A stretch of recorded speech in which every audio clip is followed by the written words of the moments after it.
hearing. Marian. Si PRRD, kamusta po? Tumawag siya last Friday. Monday ngayon. Hindi siya tumawag No, it's Tuesday kahapon. now, ma'am. Last Friday siya tumawag. It's okay. Paano okay? Can you elaborate po? He's okay. Nag-usap kami about politics. Nag-usap kami about flood control. Nag-usap kami about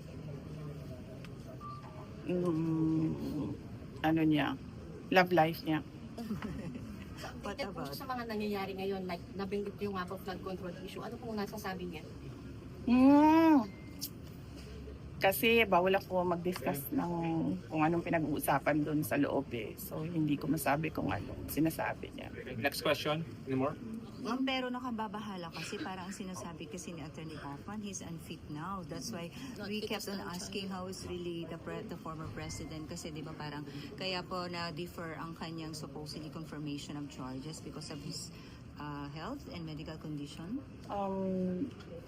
Sa tingin ko naman, merong mangyayaring hearing sa competency. So antayin na lang natin yung mga experts.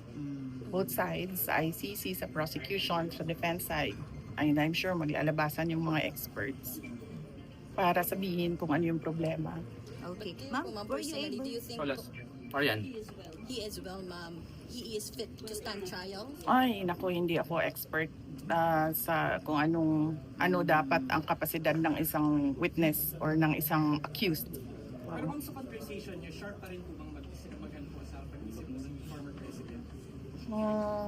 Sige, antayin na lang siguro natin no yung hearing sa competency kung meron man. I'm sure masasabi ng mga experts kung ano yung nakikita nila.